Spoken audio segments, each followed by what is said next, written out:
वो आदमी गुस्से से भरा हुआ जेल छोड़ने को तैयार नहीं था। उसे बस मेरे बनाए हुए सामूहिक भोजन का एक निवाला चाहिए था। वे अक्सर एक निवाले के लिए भी आपस में झगड़ते थे। बाहर के लोग मानो खाना खाने के लिए अंदर आने की भीख मांग रहे थे। दूसरी तरफ मैं तो चौक में बस पैनकेक बेचने वाला था। एक गिरोह के सरगना ने मुझे बलि का बकरा बनाकर जेल में डाल दिया था और एक हफ्ते में मुझे फांसी दी जानी थी। अपने गहरे दुख और गुस्से में जेल के गार्ड कप्तान मुझे पूछताछ कक्ष में ले गए और कैदियों के लिए खाना बनाने को कहा, लेकिन मुझे बस पैनकेक बनाना आता था। चीन में इससे मुझे रसोइया नहीं माना जा सकता था। क्या मुझे 2000 पैनकेक बनाने थे? हालांकि एक पल भी जीने की उम्मीद में मेरे पास मजबूरी में हाँ कहने के अलावा कोई चारा नहीं था। लेकिन वार्ड में रसोई के उपकरण बहुत ही साधारण थे, सामग्री ताजी नहीं थी और कैदियों के खाने के समय में केवल 40 मिनट बचे थे।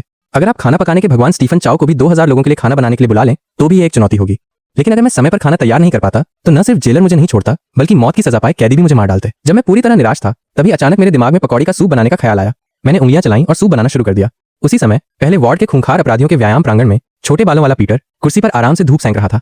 यह आदमी चाहे जेल में हो या बाहर, हवा और बारिश को भी मात दे सकता था। वो सचमुच एक कैदी था। वह अचानक खड़ा हुआ, खूंखार अपराधियों के एक समूह को भोजन कक्ष के दरवाजे तक ले गया और अपने साथियों से जोर से पूछा, बच्चों, अगर दोपहर का खाना पहले जैसा ही खराब रहा तो हमें क्या करना चाहिए? उसके बगल में खड़े एक दुबले पतले आदमी ने गुस्से से कहा, उसे भगवान के पास भेज दो। खट खट खट। लगातार तेज दस्तक से भोजन कक्ष में व्यस्त जेल गार्ड साइलस चौंक गया। पता चला कि खाने का समय हो गया था। लेकिन जब उसने रसोई में व्यस्त मुझ पर नजर डाली तो उसकी आंखों में चिंता की एक झलक दिखाई दी। वो मेरी स्थिति जानता था और मुझे बचाना चाहता था, लेकिन रसोई का दृश्य देखकर वो चौंक गया। रसोई में बड़े बड़े बर्तन एक तरह के सफेद दलिया जैसे भोजन से भरे हुए थे। हालांकि उसने इसे पहले कभी नहीं देखा था, फिर भी ये देखने में साधारण लग रहा था। इस तरह की चीज को धोखा देना मुश्किल था। मैंने दरवाजे पर शोर सुना और जल्दी से उससे इसे उठाने में मदद करने को कहा। साइलस ने सिर हिलाया और कहा, इसे बाहर ले जाने के बाद मैं तुम्हें पहले यहाँ से ले जाऊंगा, नहीं तो वे हत्यारे तुम्हें बिल्कुल नहीं छोड़ेंगे। उसकी बात सुनकर मुझे उस पर थोड़ा भरोसा हुआ, लेकिन इससे पहले कि हम सारा दलिया भोजन कक्ष की खिड़की तक ले जा पाते, बाहर से चीखें गूंजने लगीं। लोहे का गेट जोर जोर से तोड़ा जा रहा था और वे उसे जबरदस्ती तोड़ने लगे थे।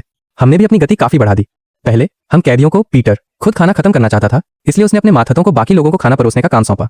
हालांकि आज सुबह रसोइये के साथ हुई खूनी घटना को देखते हुए उन्हें रसोइये और कैदियों के बीच संपर्क से बचना जरूरी था। सब कुछ तय हो जाने के बाद साइलस ने रसोई का दरवाजा बंद कर दिया और मुझे दूसरे रास्ते से होते हुए कोठरी नंबर 99 में ले गया। फिर उसने भोजन कक्ष का दरवाजा खोला। चमड़े की जैकेट पहने और मुंह में सिगार लिए पीटर ने चारों ओर देखा। उसके माथत सम्मानपूर्वक उसके पीछे पीछे चल रहे थे। पीटर की नजर खाने की खिड़की पर पड़ी। नया रसोइया कहाँ है? साइलस ने शांत भाव से जवाब दिया। कोई टिप्पणी नहीं। पीटर ने चिढ़कर अपने माथत से कहा, बीस्ट मंकी, कुछ आदमियों को लेकर सबको खाना परोसने जाओ।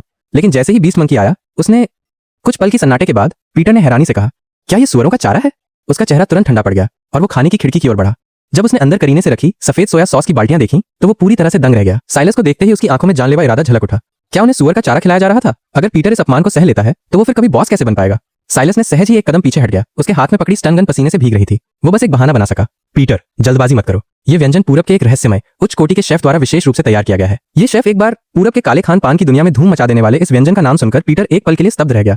उसे कुछ शब्द समझ नहीं आए, लेकिन नाम प्रभावशाली लगा। उसी क्षण उसके मन में जिज्ञासा जाग उठी। पूरब के उस रहस्यमय प्राचीन देश में इस व्यंजन को क्या कहते थे? साइलस ने मुझसे पहले ही पूछ लिया था। उसने अलग लहजे में कहा, गेड़ा तांग, एक प्रकार का नूडल सूप। इतना कहकर वो मुड़कर जाने ही वाला था कि पीटर ने उसे पकड़ लिया। भाई, तुम्हें यहीं रुकना होगा। फिर उसने अपने पास रखी चम्मच उठाई, सूप का एक निवाला लिया, लेकिन खुद नहीं खाया। इसके बजाय उसने उसे अपने छोटे भाई बीस्ट मंकी के सामने बढ़ा दिया। बीस्ट मंकी, तुम 2 साल से मेरा पीछा कर रहे हो। सूप का ये कटोरा तुम्हारा है। बीस्ट मंकी का चेहरा सिकुड़ गया और उसकी आंखों में अनिच्छा झलक रही थी। उसने शुरू से ही साइलस की बकवास पर विश्वास नहीं किया था, लेकिन वो अपने मालिक की बात मानने से इनकार नहीं कर सकता था। इसलिए उसने कटोरा उठाया, एक घूंट लिया और अचानक जैसे बिजली का झटका लगा हो, वो वहीं जम गया। एक गर्म आनंदमय अनुभूति उसकी जीभ से उसके पूरे शरीर में फैल गई। उसे ऐसा लगा जैसे वो एक बच्चा हो, अपनी माँ की गोद में लेटा हो, और यहाँ तक कि भगवान भी उस पर मुस्कुरा रहे हो। बंदर बेहद खुश था। पीटर बंदर के चेहरे के भाव देखकर संदेह से भर गया और तुरंत कटोरे का एक निवाला ले लिया। पल भर में वो एक अजीब सी अनुभूति से भर गया, मानो वो अपने बचपन की झूला कुर्सी पर बैठा हो। अपनी माँ की गर्माहट में धरती हर चीज की इतनी रक्षा कर रही थी कि उसे एहसास भी नहीं हुआ कि उसकी आंखों में आंसू आ गए हैं। उसके बगल में खड़ा जूनियर जेल गार्ड साइलस अविश्वास से देख रहा था। आखिर हो क्या रहा है? पेट पर एक छोटी सी चोट और वो रोने लगा। देखो इन गंवारों को, जिन्होंने कभी चाइनीज खाना नहीं खाया और खुद को बॉस कहते हैं। ये तो एकदम निकम्मे हैं। लेकिन हालात को देखते हुए उसकी जान बच गई। अपने बॉस और उस शैतान बंदर को दलिया पीते और मरने की नौबत में आते देख उसके माथत खुद को रोक नहीं पाए और बारी बारी से बड़े बड़े कटोरे भरकर दलिया पीने लगे। उनके चेहरे असीम खुशी और आनंद से भरे हुए थे। तब तक पीटर 3 बड़े कटोरे खत्म कर चुका था। उसने अपने 2 आदमियों को आंख मारी और वे एक बाल्टी छोड़कर हॉल 31 में पीटर की आलीशान कोठरी में ले गए। अफरा तफरी और लूटपाट के बाद दोपहर का खाना दुखद रूप से खत्म हो गया। पकौड़ी के सूप की 50 बाल्टियां पूरी तरह से गायब हो चुकी थीं। कुछ ही पल पहले 2 गुटों के बीच एक विवाद को लेकर झड़प हुई थी, जिसमें 2 लोग गंभीर रूप से घायल हुए और 6 को मामूली चोटें आईं। जब जेल कप्तान मार्टिन अपने आदमियों के साथ वहां पहुंचे तो दोनों गुट पहले ही तितर-बितर हो चुके थे। मार्टिन ने वहां का नजारा देखा और उन्हें सिरदर्द होने लगा। 5 कैदी एक कोने में छिपे हुए थे, मानो कुछ अजीब कर रहे हों।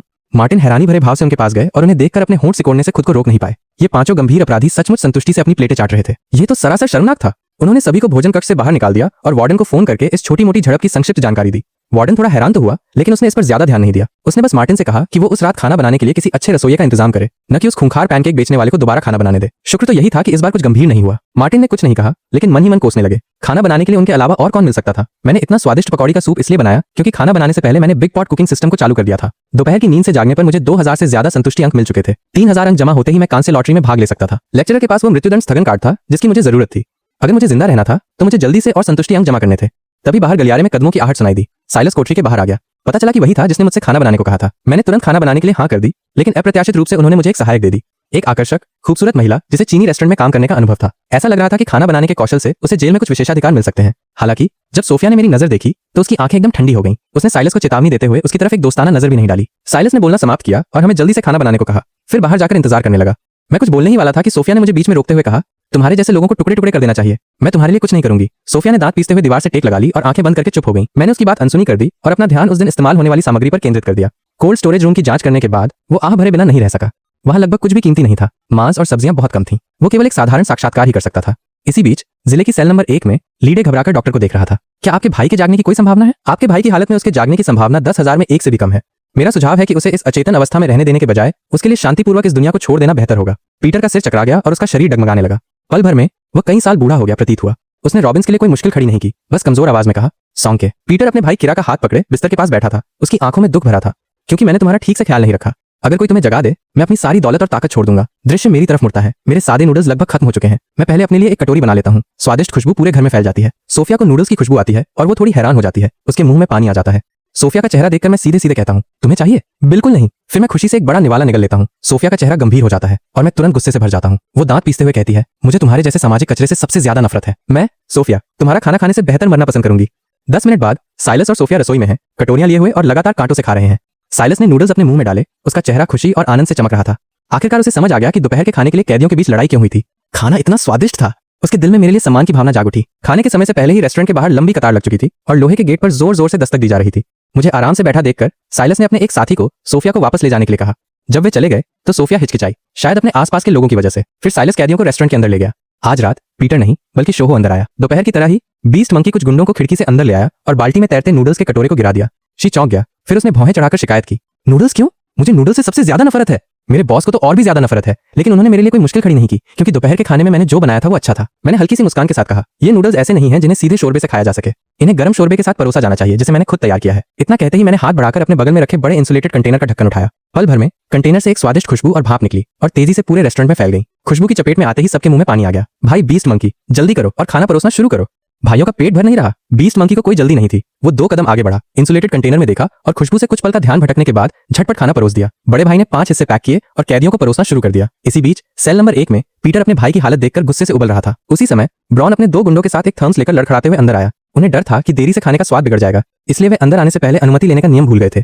पीटर ने उन्हें खूब डांटा। तीनों डर गए। उनके दिल जोर से धड़क रहे थे। जब उन्हें पता चला कि रात के खाने में सिर्फ नूडल्स हैं तो पीटर ने गुस्से में मेज पर हाथ पटका और ब्रॉन को घूरते हुए उसकी आंखें एकदम ठंडी हो गईं। ब्रॉन तुरंत घुटनों के बल बैठ गया। एक शब्द भी नहीं बोल पाया, दया की भीख भी नहीं मांग सका। उसके दोनों साथी डर से कांप रहे थे। तभी पीटर ने रसोइये को बुलाने का आदेश दिया और जोर से चिल्लाया, इसे मार डालो। तभी उसके भाई ने पीटर का हाथ पकड़ लिया और उसकी आंखों से आंसू बहने लगे, जिससे कंबल भीग गया। किरा की हल्की भूरी आंखें पीटर को घूर रही थीं। उसके होंठ ऐसे हिल रहे थे जैसे कुछ कह रहा हो। पीटर जल्दी से सदमे से उबर गया और धीरे से किरा के पास गया। तभी उसे किरा की आवाज सुनाई दी, जो चांदी जैसी कोमल थी। भाई ये क्या है? इसकी खुशबू तो बहुत अच्छी है। मुझे बहुत भूख लगी है। पीटर खुशी से झूम उठा और जल्दी से अपने छोटे भाई से पूछा कि क्या उसने मेमने के नूडल्स खत्म कर लिए हैं। सौभाग्य से अभी भी कुछ बचे हुए थे। पीटर को शर्मिंदगी तो हुई, लेकिन अपने भाई की खातिर उसे मजबूरी में नूडल्स मंगवाने पड़े। पीटर का मूड अच्छा था और उसने धैर्य से अपने छोटे भाई से कहा, नहीं मैं इसे खाना चाहता हूँ। बस इन नूडल्स की खुशबू से कीरा अपनी बेहोशी से जाग गया है। डॉक्टर की जांच के बाद शायद ये सुनकर तीनों साथी वहीं स्तब्ध रह गए। अंततः 3 विशेषज्ञों से परामर्श के बाद सर्वसम्मति से इसे चिकित्सा इतिहास का एक अनूठा चमत्कार घोषित किया गया। पीटर ने अपने संपर्कों का इस्तेमाल करके अपने भाई को रातों रात इलाज के लिए सबसे अच्छे अस्पताल में भर्ती कराया। जाने से पहले अपने भाई के आग्रह पर पीटर अपने साथ नूडल्स से भरा थर्मस ले गया। इस हरकत से उसे लेने आई एम्बुलेंस वाले बहुत हैरान हुए। अस्पताल में खाने की कोई कमी नहीं थी। खाना बनाने के बाद जेल गार्ड साइलस मुझे वापस सेल नंबर 99 में ले गया और इन नूडल्स की वजह से मेरी मौत की सजा 7 दिन और बढ़ गई। मुझे ये नहीं पता था कि जिस गिरोह के सरगना ने मुझे बलि का बकरा बनाया था, उसने मेरी सजा बढ़ने की खबर मिलते ही जेल के बड़े अधिकारियों से संपर्क किया और उन्हें निर्देश दिया कि दूसरे दिन सुबह होने से पहले ही मैं रेस्टोरेंट की रसोई में पहुंच गया। तभी साइलस और सोफिया भी वहां पहुंचे। सोफिया ठीक लग रही थी, लेकिन उसकी निगाहें कुछ छुपी हुई थीं। उसने थोड़ा सज धज भी किया था, लेकिन मैंने उस पर ध्यान नहीं दिया। उसने पहले सामग्री देखी जो अभी भी बहुत कम थी।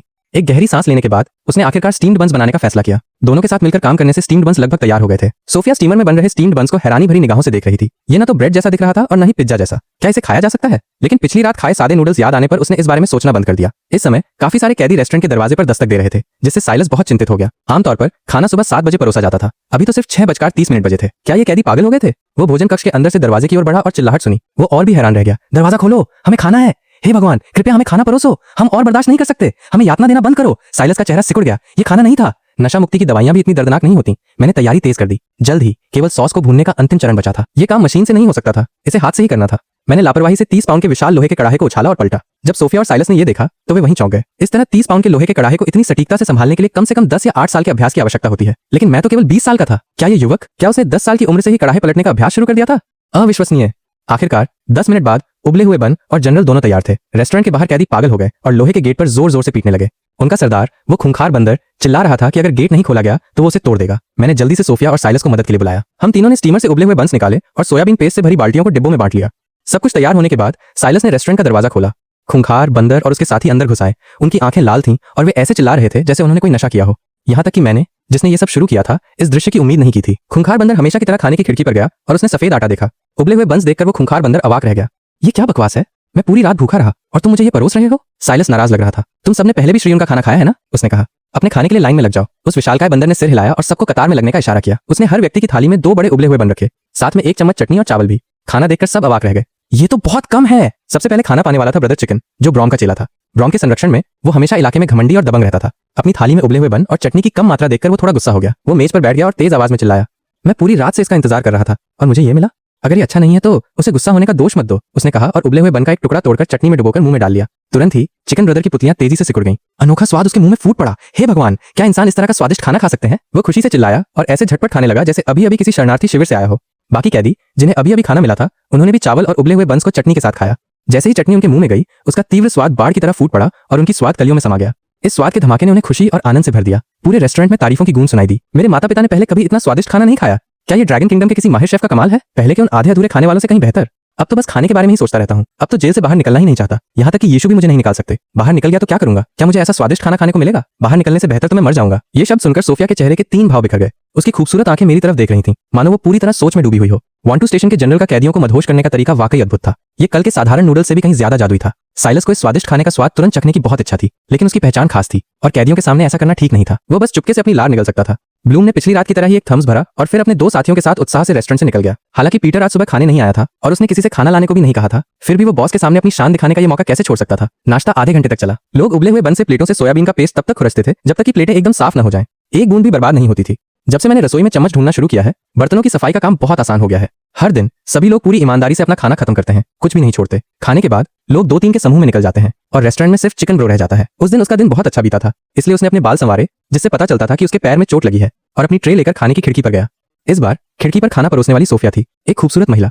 मुझे 2 और उबले हुए बन और 1 चम्मच सोयाबीन का पेस्ट दे दो, उसने कहा। सोफिया ने अपने पीछे खाली डिब्बे पर नजर डाली। वो थोड़ी परेशान लग रही थी। मैंने उबले हुए बन तो खत्म कर दिए हैं और तुम 4 बार खाना मांग चुकी हो। क्या तुम्हें यकीन है कि तुम अभी भी खा सकती हो? चिकन ब्रो ने ताना मारा। नाटक करना बंद करो। तुम रसोई के कर्मचारी हमेशा अपने लिए कुछ न कुछ छोड़ देते हो। जल्दी करो और खाना बाहर लाओ, वरना मेरा दिमाग खराब हो जाएगा। सोफिया ने बस अपनी बाहें मोड़ लीं और उसकी बात अनसुनी कर दी। चिकन ब्रो की आंखें अचानक गुस्से से लाल हो गईं। उसने ट्रे पकड़ी और उसे दूर पटक दिया। सोफिया ने तिरस्कार भरी मुस्कान के साथ थोड़ा सा एक तरफ हटकर ट्रे से खुद को बचाया, जो उसके पीछे दीवार से जोर से टकराई। चिकन ब्रो और भी गुस्से में आ गया और टूटी हुई खिड़की वाले कमरे में घुस गया। सोफिया का चेहरा और शरीर देखकर वो दंग रह गया। अचानक उसके मन में एक दुष्ट विचार आया। वो आगे बढ़ा और इससे पहले कि सोफिया बच पाती, पीछे से एक जोरदार आवाज आई। रसोई में मुर्गी खाने से एक बड़ा काला बर्तन निकला। जोरदार आवाज के साथ वो चिकन ब्रो के चेहरे पर जा लगा, जिससे वो तुरंत चक्कर खा गया और लड़खड़ाने लगा। गुस्से में होने के बावजूद वो मेरी भयानक ताकत के कारण पास आने की हिम्मत नहीं कर पाया। इतना बड़ा लोहे का बर्तन उस पर कैसे फेंका जा सकता है? चिकन ब्रो ने सहज ही 2 कदम पीछे हटते हुए मेरी ओर इशारा किया और कहा, तुम मामूली रसोई है, तुम्हारी हिम्मत कैसे हुई किसी पर हाथ उठाने की? क्या तुम्हें पता भी नहीं कि इस इलाके में कौन मुझे धमकाने की हिम्मत करता है? बस देखते रहो। इतना कहकर चिकन ब्रो ने अपना आधा चेहरा ढक लिया और जल्दी से रेस्टोरेंट से बाहर निकल गया। साइलस ने फुसफुसाते हुए याद दिलाया, इस चिकन ब्रो की पसंद कुछ अलग ही है। इस इलाके का जेल तंत्र बहुत जटिल है, खासकर ब्रोम के साथ उसका रिश्ता, जो असाधारण है। उसे ब्रोम से मिलना चाहिए। वो सचमुच अपनी हैसियत का इस्तेमाल करके दखल देना चाहता है, लेकिन इस जेल का एक अलिखित नियम है। जेल गार्डों का काम सबसे बुनियादी जेल व्यवस्था को बनाए रखना है और कैदियों के आंतरिक झगड़े उनका निजी मामला है। जेल गार्ड दखल नहीं दे सकते थे, लेकिन साइलस ने फिर भी दांत पीसते हुए कहा, ब्रोम के आने पर मैं उससे बात करूंगा। मुझे याद आया कि ब्रोम वही मोटा ताजा आदमी होना चाहिए। सोफिया ने गुस्से से भरे चेहरे के साथ धीरे से मेरी आस्तीन खींची। जैसे ही मैं कुछ बोलने वाला था, अचानक रेस्टोरेंट का दरवाजा खुला और ब्रॉन अपने 2 गुंडों के साथ अंदर आया। वो इतना परेशान लग रहा था मानो कुछ हो गया हो। वो सीधे चिकन ब्रो से टकरा गया, जो जाने ही वाला था। चिकन ब्रो की आंखें तुरंत लाल हो गईं और वो लगभग रोने लगा। उसकी आंखों में दुख भरा था, मानो किसी सताई हुई पत्नी का। ब्रॉन, उस कमीने शेफ ने मुझे मारा। तुम्हें मेरा साथ देना होगा। ब्रॉन ये सुनकर थोड़ा चौंक गया। उसने उस दिशा में देखा जिधर चिकन ब्रो ने इशारा किया था और मुझे सिल्वर ब्रो को शांति से देखते हुए पाया। ब्रॉन ने घबराकर अपने होंठ सिकोड़े और हाथ उठाकर चिकन ब्रो के चेहरे पर जोरदार थप्पड़ मारा। उसकी तेज आवाज खाली रेस्टोरेंट में गूंज उठी। फिर ब्रॉन मेरी तरफ बढ़ा। हालांकि मैं अभी भी उससे कुछ दूरी पर था। एक सुंदर आकर्षक महिला मेरे सामने घुटनों के बल बैठ गई। अपने अधीनस्थों को अनुशासन में न रखने की गलती मेरी है। कृपया मुझे इस बार माफ कर दीजिए महोदय। पल भर में पूरे रेस्टोरेंट की हवा मानो जम गई और किसी ने कोई आवाज नहीं की। पास ही खड़ा चिकन ब्रो आंखें फाड़कर घूर रहा था। उसका जबड़ा जमीन पर गिर पड़ा था। वो पूरी तरह से अवाक था। साइलस की आंखें तो और भी ज्यादा फटी हुई थीं। इंसान के रूप में दिखने वाला वो दरिंदा ब्रॉन मुझे ऐसे देख रहा था जैसे कोई चूहा बिल्ली को देख रहा हो। उसे यकीन नहीं हो रहा था कि ये सब सच है। जेल में सालों काम करने के बाद उसने पहली बार ब्रॉन को इस भाव से देखा था। सोफिया का चेहरा सदमे से भरा था और उसकी आंखों में एक नई प्रशंसा की झलक भी थी, मानो उसे कोई अनमोल खजाना मिल गया हो। उसकी आंखें सुनहरी रोशनी से चमक रही थीं। मैंने अपनी भौहें थोड़ी सी उठाई और धीरे से पूछा, क्या हम एक दूसरे को जानते हैं? ब्रॉन ने ईर्ष्या भरी मुस्कान दिखाई। बॉस ने कहा है कि अब से तुम्हें देखना बॉस को देखने जैसा है। बॉस ने मुझे बुलाने को कहा है। जब तुम वहां जाओगे तो तुम्हें खास वजह पता चल जाएंगी, ब्रॉन ने सम्मानपूर्वक कहा, बिना किसी अधीरता के मेरे बोलने का इंतजार करते हुए।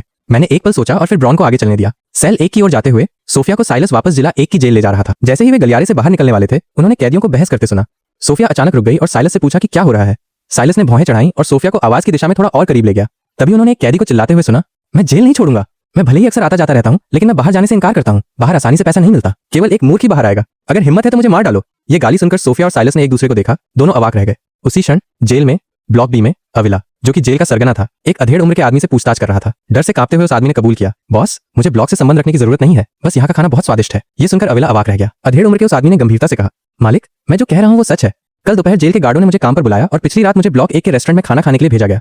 वहाँ के सादे नूडल्स बहुत ही स्वादिष्ट थे। मुझे पता चला कि ब्लॉक ए में मौत की सजा पाए कैदी चीन के एक बेहतरीन शेफ हैं। वही ये सादे नूडल्स बनाते हैं। आज सुबह मुझे नूडल्स खाने की बहुत इच्छा हुई, इसलिए मैंने $1000 में एक स्टीम्ड बन और डिपिंग सॉस खरीदा। अविला ने उसकी गंभीरता भरी आवाज सुनकर यकीन नहीं किया, लेकिन बात इतनी अविश्वसनीय थी। $1000 में एक स्टीम्ड बन और डिपिंग सॉस, इतना स्वादिष्ट खाना कैसे हो सकता है? उसने भौहें चढ़ाते हुए पूछा, क्या सच में इतना अच्छा है? अधेड़ उम्र के उस आदमी ने एक पल सोचा और फिर बोला, मालिक पिछली रात नूडल्स खाने के बाद मुझे पूरी रात नींद नहीं आई। वो इतने स्वादिष्ट थे कि मेरा पेट बहुत ज्यादा उत्तेजित हो गया था।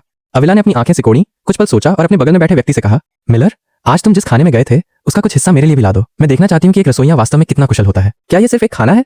मैं इतनी उत्सुक हूँ कि रात को सो नहीं पाती। उसके पीछे बैठा आदमी थोड़ा पसीने से भीगा हुआ था। ठीक है बहन। जैसे ही दोपहर होने वाली थी, सोफिया और मैं सुबह जल्दी रसोई में जुट गए। आज हमने कुछ नई सामग्रियां डाली हैं, इसलिए मेरे पास चुनने के लिए और भी व्यंजन है। और जो खाना मैं अभी बना रही हूँ, ये चीनी पाक संस्कृति के सार को प्रदर्शित करने वाला एक भव्य भोज था। खाना बनाते समय मैंने सोफिया को पूरी प्रक्रिया समझाई। काम थोड़ा धीरे चल रहा था, लेकिन जब तक सोफिया इसे सीख लेगी, मुझे खुद नहीं करना पड़ेगा। आधे घंटे बाद उन दोनों ने आखिरकार खाना बना लिया। लगभग 10 मिनट और धीमी आंच पर पकाने के बाद ये तैयार हो जाएगा। रेस्टोरेंट के बाहर लगातार दस्तकें सुनाई दे रही थीं। कैदी रात के खाने के लिए जोर दे रहे थे। ठीक उसी क्षण जेल गार्ड कैप्टन मार्टिन दूसरे दरवाजे से रेस्तरां में दाखिल हुआ। उसने अपने कॉलर को थोड़ा ठीक किया और बड़ा लोहे का गेट खोल दिया। चमड़े की जैकेट पहने और छोटे बालों वाला पीटर बहुत ऊर्जावान दिख रहा था। वो अपने साथियों को व्यवस्थित ढंग से आगे ले जा रहा था। बीस्ट मंकी अपने लगभग 10 साथियों को खाने की खिड़की तक ले गया। मुझे देखते ही वो और उसके साथी मेरे सामने खड़े हो गए। 90 डिग्री का कोण बनाते हुए झुके और एक साथ चिल्लाए, भाई यून नमस्कार, भाभी नमस्कार। मैं मुस्कुराई। उसने सिर हिलाते हुए कहा, मजाक बंद करो, जल्दी करो और भाइयों को उनका खाना दो। बीस्ट मंकी और उसके गुंडों ने फिर से 90 डिग्री का कोण बनाते हुए झुककर प्रणाम किया। पास खड़ी सोफिया चौंक गई। हालांकि उसने डिस्ट्रिक्ट 1 में अपनी जगह बना ली थी, लेकिन उसने कभी ऐसा बर्ताव नहीं देखा था। अभी अभी आया मार्टिन वहीं जम गया, मानो उसने कोई भूत देख लिया हो। उसकी आंखें बेजान सी थीं और वो हकलाते हुए कुछ बोल न पाने की हालत में मेरी तरफ इशारा कर रहा था। बीस्ट मंकी ने मुझे इस तरह उंगली उठाते हुए देखकर व्यंग्य से कहा, कैप्टन मार्टिन अपनी उंगली हटा लो। तुम नहीं चाहते कि नए रंगरूटों को कुछ हो, है ना? एक कैदी द्वारा सीधे मुंह पर उकसाए जाने से मार्टिन का चेहरा एकदम बदल गया। पहले पीला पड़ा और फिर लाल हो गया, लेकिन वो एक शब्द भी नहीं बोल सका। उसी क्षण उसे अचानक समझ आया कि मात्र 24 घंटों में ही उसने डिस्ट्रिक्ट 1 में सबसे शक्तिशाली समूह बना लिया था। पीटर पास ही खड़ा था। मार्टिन, जिसकी निगाहें वहीं टिकी थीं, स्पष्ट रूप से पीटर की मौन स्वीकृति को दर्शाता था। उसने आह भरी, उसका चेहरा उतर गया और वो अपना दोपहर का भोजन लेने के लिए कैंटीन से बाहर चला गया। जब कैदियों ने देखा कि दोपहर के भोजन में उबले हुए बंस हैं, तो वे खुशी से झूम उठे। बड़े सफेद बंस की खुशबू किसी भी चीज से बेहतर थी। जहां तक स्टू की बात है, जैसे ही उसे लाया गया, उनकी आंखें चमक उठी। ओह माय गॉड, मुझे स्टीम्ड बंस बहुत पसंद है। ब्रेड तो बेकार है। यूनगे का खाना सचमुच लाजवाब था। कैदियों की तारीफ सुनकर मुझे अजीब सी संतुष्टि मिली। कभी कभी ये लोग बहुत प्यारे होते हैं। इस समय ब्लॉक बी की अविला ने अपने सामने रखी 2 ट्रे देखी। बाईं ओर 2 बड़े स्टीम्ड बंस थे और दाईं ओर स्टू। मिलर अपने शानदार सूट में थोड़ा पसीने से भीगा हुआ बोला, बहन ये तो कमाल की चीजें हैं, इन्हें चखिए। उसने दाईं ओर रखे स्टू को सूंघा। साइड डिश से आती खुशबू ने अविला को बिना झिझक के अपना कांटा उस खुशबूदार स्टू में डुबोकर मुंह में डालने को मजबूर कर दिया। जैसे ही उसने धीरे धीरे चबाया, उसका लजीज और मुलायम स्वाद उसकी जीभ से दिमाग तक फैल गया। इस अद्भुत स्वाद ने मानो उसके होश उड़ा दिए। कांटा पकड़े उसका हाथ थोड़ा कांप रहा था। एक पल के लिए ऐसा लगा जैसे उसकी बोलने की शक्ति ही चली गई हो। उसकी जीभ ने उसके दिमाग की बात बिल्कुल नहीं सुनी, बस मुंह में मौजूद उस लाजवाब स्वाद का आनंद ले रही थी। अविला की आंखों में आंसुओं की 2 धाराएं उमड़ आईं। सफेद वर्दी में उसके बगल में खड़ा मिलर स्तब्ध रह गया। बड़ी बहन, क्या आप ठीक हैं? क्या उन बदमाशों ने आपको जहर दे दिया? अपनी मालकिन को अजीब व्यवहार करते देख मिलर ने तरह तरह के अंदाजे लगाए। अविला ने हाथ हिलाकर मिलर को ज्यादा न सोचने का इशारा किया और संतुष्टि भरे चेहरे के साथ 2 बड़े उबले हुए बंस चट कर गईं। खाना लगभग खत्म हो चुका था, लेकिन उसे और खाने की इच्छा हो रही थी। मिलर दंग रह गया। अविला की खूबसूरत आंखें अचानक मिलर की ओर मुड़ी और उसने ठंडे स्वर में कहा, तो फिर हम कुछ नहीं कर सकते। सेक्शन बी में इतना बढ़िया शेफ है, पर हमारे पास नहीं। अगर यही चलता रहा तो सब सेक्शन 1 में जाना चाहेंगे और सेक्शन बी पूरी तरह से खत्म हो जाएगा। जाओ भाइयों से कहो कि दोपहर के व्यायाम के समय एक बड़ा जश्न मनाएं। जल्द ही वार्डन के कार्यालय को सेक्शन बी के कैदियों के सामूहिक दौरे की खबर मिली। धिक्कार है, क्या वे पागल हो गए हैं? एवेला ने ये सब कैसे किया? मार्टिन ने अपने पसीने पहुंचे। मुझे नहीं पता, लेकिन उनकी मांगे साफ हैं। वे शेफ बदलना चाहते हैं और सेक्शन बी वाले वार्डन जैसा कोई वार्डन लाना चाहते हैं। वाह, क्या शेफिल चीन से नहीं है? ये लोग भी काला खाना खाना चाहते हैं। दूसरी तरफ मुझे जेल के कोल्ड स्टोरेज में बहुत थोड़ी मात्रा में जमा हुआ मांस मिला। जब मैंने उसे खोला, वाह, गोमांस, सुअर का मांस, घोड़े का मांस, हर तरह के टुकड़े, काफी दिलचस्प। तो मैंने उन्हें मिलाया और एक छोटी सी जार में गुप्त चटनी बनाई, जिसे मैं अपने लिए रखना चाहती थी। रसोई में कर्मचारियों की कमी के कारण उन्होंने सेक्शन 1 से एक लड़की को मेरे पास भेज दिया। जब बेबेई ने मुझे देखा तो उसने नाक सिकोड़ी। क्या? सोफिया, जिस चीनी शेफ का तुमने जिक्र किया था, क्या यही है? बेबेई, बेवकूफी मत करो। भाई युन के खाना बनाने के हुनर वाकई कमाल के हैं। वो साफ तौर पर एक क्रूर आदमी है। मेरा समय बर्बाद मत करो। इससे पहले कि मैं अपनी बात पूरी कर पाती, तुमने मेरी गर्दन पकड़ ली। नहीं, छोड़ो, छोड़ो। लेकिन मैंने अपना चेहरा सीधा रखा। सोफिया ने कोई विनती नहीं की। युवती रोते हुए बोली, मेरी गलती, कृपया मुझे नीचे उतार दो। मैंने अभी खाना बनाना शुरू ही किया था। खाना बनाते समय सोफिया की नजर रसोई के कोने में रखे जैम के एक छोटे जार पर पड़ी। उसे याद आया कि आप सामग्री में मसाले डालते हैं, जिससे उनका स्वाद बढ़ जाता है। वो बस थोड़ा सा जैम डालना चाहती थी, लेकिन उसका हाथ फिसल गया और पूरा जार नीचे गिर गया। अब ठीक ही होगा, है ना? इसी बीच माफिया सरगना द्वारा आपके खिलाफ हत्या का आदेश जारी किए जाने के कारण सेक्शन सी के एक निर्दयी अपराधी को तुरंत रिहा कर दिया गया। वो हंसा। जाओ मत शेफ, बस इतना ही। मुझे उम्मीद है कि तुम आज रात यहाँ नहीं रहोगे। मेरी निराशा ये थी कि कैदियों ने रात के खाने में हमेशा की तरह हड़बड़ी में खाना खाया, लेकिन देर रात वे पहले की तरह शांत नहीं थे। कोई बात नहीं कर रहा था और न ही कोई शोर मचा रहा था। इसके बजाय सभी की आंखें लाल थीं और वे जोर जोर से हाँफ रहे थे। इसी बीच हत्यारा सेल कॉरिडोर में लगे निगरानी कैमरों से चतुराई से बच निकला। एक उच्च कोटि के हत्यारे के रूप में उसे यह काम लगभग मुफ्त का पैसा लग रहा था। रिवर प्रिजन को अभेद्य माना जाता था, लेकिन अंत में केवल वही आ जा सकता था। उस रसोइये को मारना तो उसके लिए बहुत आसान था, है ना? दूसरी ओर ब्रॉन आज आग की लपटों में घिरा हुआ महसूस कर रहा था। उसकी आंखें लाल चमक रही थीं, चेहरा बिगड़ा हुआ था और उसके दिल में बुराई की आग बेतहाशा जल रही थी। तभी ब्रॉन ने अचानक बाहर किसी को देखा। हत्यारा धीरे धीरे कोठरी के दरवाजे की ओर बढ़ रहा था। ब्लूम की आंखें खुशी से चमक उठी। वाह, उसने कंधे पर थपथपाया। भाई, तुमने अपना साबुन गिरा दिया। फिर एक दिल दहला देने वाली चीख सुनाई दी। बगल के कमरे में मौजूद गुंडे के अनुसार रात भर पानी हर जगह छलक रहा था, जिससे सोना नामुमकिन हो गया था। सुबह होते होते हत्यारा पूरी तरह से अपाहिज हो गया था। गलियारे में ऐसे पड़ा था जैसे उसका सारा रस निचोड़ लिया गया हो। ड्यूटी पर मौजूद पुलिस अधिकारी दौड़ा और तुरंत उसे आपातकालीन इलाज के लिए ले गया। इस बीच ब्लैक हैंड परिवार का सरगना आराम से अच्छी खबर का इंतजार कर रहा था। ओह जे, क्या हालचाल? चिंता मत करो बॉस, मैंने कल रात ही अपना काम कर दिया। वो लड़का आज निकल जाएगा। तभी फोन की घंटी बजी। सुनकर जैक का चेहरा पीला पड़ गया। बॉस के हत्यारे ने बताया कि उसका मिशन नाकाम हो गया। उस पर हमला हुआ और उसे लगभग जान से मार दिया गया। माफिया बॉस हैरान रह गया। ये चीनी साफ तौर पर तैयार हैं, उन्हें पहले से ही सूचना मिल गई होगी। उसने कहा, अच्छी तरह से जांच करो। अगली सुबह साइलस मुझे उस इलाके में एक बड़े आदमी के लिए खाना बनाने ले गया। दूसरी जगहों के उलट यहाँ 10 से भी कम कैदी थे। उनकी पहचान रहस्य में डूबी हुई थी और वे काफी आजादी के साथ आलीशान अलग अलग कोठरियों में रहते थे। जब मैं पहुंचा तो मैंने एक बूढ़े आदमी को देखा जिसके बाल सफेद थे। उससे बात करने के बाद मुझे पता चला कि वो लिवर हेनरी था। हेनरी परिवार का पूर्व मुखिया, जो माफिया का सबसे बड़ा परिवार था। वो अपने 80वें जन्मदिन का जश्न अपने कुछ पुराने दोस्तों के साथ मना रहा था और मुझे उसके लिए खाना बनाना था। याद रखना, वो बूढ़ा आदमी मांस नहीं खाता। अब तुम दुविधा में हो। जेल की रसोई में सीमित मात्रा में ही खाना होता है और जन्मदिन की दावत के लिए कम से कम 18 व्यंजन चाहिए और उसमें मांस बिल्कुल नहीं होना चाहिए। क्या करें? इसी समय जेल गार्ड साइलस एक नई मशीन लेकर आया। वार्डन यून ने कहा, कैंटीन में खाना आजकल अच्छा चल रहा है, इसलिए हमने कुछ उपकरण बढ़ा दिए हैं। ये चीन से आयातित टोफू चिकन है। आपकी आंखें चमक उठी। मैंने एक सूची की प्रतिलिपि बनाई और उसे बूढ़े हेनरी को भेज दिया। उनसे अनुरोध किया कि वे अपने संपर्कों का उपयोग करके सामग्री तैयार करवा लें। पास ही खड़े एक बूढ़े व्यक्ति ने कहा, कहीं ये आपके जन्मदिन की दावत की सामग्री की सूची तो नहीं है? चीन का वो लड़का तो बड़ा समझदार है, जानता है कि आप टोफू के अलावा कुछ नहीं खा सकते। एक और बूढ़े व्यक्ति ने कहा, अरे, उसने तो ये भी कहा कि उसने बूढ़े लोगों को दिखाने के लिए चीन से एक बेहतरीन शेफ को बुलाया है। मुझे उम्मीद नहीं थी कि वो ठंडे व्यंजन बनाने में भी इतना माहिर होगा। बूढ़े हेनरी ने माथे पर शिकन डाली। हालांकि उन्होंने विशेष रूप से शेफ ने बुलाने का अनुरोध किया था, फिर भी वहां कई महंगे शाकाहारी व्यंजन और अन्य सामग्रियां मौजूद थीं। इस सूची में से कोई भी बढ़िया चीज मौजूद नहीं थी। मैं देखना चाहता हूं कि वो लड़का क्या बना सकता है, उसने सोचा। अगर उसने मेरे जन्मदिन की दावत में देरी की तो वो मुसीबत में पड़ जाएगा। उसने व्हाइट डायमंड को खाना पकाने में मदद करने, निगरानी करने और चेतावनी देने के लिए भेजा। साइलस ने मुश्किल से अपनी बात कही। व्हाइट डायमंड क्षेत्रीय शेफ था जो साल में सिर्फ 3 या 4 बार आता था। एक पूर्व मिशेलिन 3 स्टार शेफ। लगता है बूढ़ा हेनरी भाई यून से पूरी तरह निराश है। अगले दिन व्हाइट डायमंड रसोई में पूरी तरह मग्न था। मेरी पाक कला के दम पर एक ही छुरी ने टोफू को फीनिक्स में बदल दिया। हे भगवान, इतनी भारी छुरी को इतनी आसानी से कैसे इस्तेमाल किया जा सकता है? ये अद्भुत है। जल्द ही समय समाप्त हो गया। व्हाइट डायमंड ठंडे खीरे, टोफू और मूंगफली के सलाद की एक बड़ी प्लेट लेकर आया। बूढ़ा व्हाइट हंसा। इतना बड़ा कटोरा, कितना देहाती। बूढ़े हेनरी, क्या यही वो उच्च स्तरीय लग्जरी चीनी व्यंजन है जिसके बारे में आप बात कर रहे थे? क्या उनके शेफ बस इतना ही कर सकते हैं? बड़े बर्तनों में बनने वाले व्यंजन? हनी बैट का चेहरा बर्तन के तले की तरह काला पड़ गया। अरे कमीने, अब तुम्हारी बारी है, उसे नौकरी से निकलवा दो। श्वेत दानव के होंठ फड़फड़ाए। ये बूढ़े लोग कुछ नहीं जानते, उसने साफ साफ कहा। मेरी खाना पकाने की कला उस्ताद यून से कहीं कम है। ये सुनकर आसपास के सभी लोग चौंक गए। श्वेत दानव? एक मिशेलिन 3 स्टार शेफ? क्या यूनलैंड उससे बेहतर है? बूढ़ा श्वेत हंसा। तो चलो मैं तुम्हारा झूठ बेनकाब कर देता हूँ। इतना कहकर बूढ़े श्वेत ने चॉपस्टिक से एक निवाला लिया और अचानक उसकी पुतलियां तेजी से फैल गईं। उसका बूढ़ा शरीर वहीं जम गया।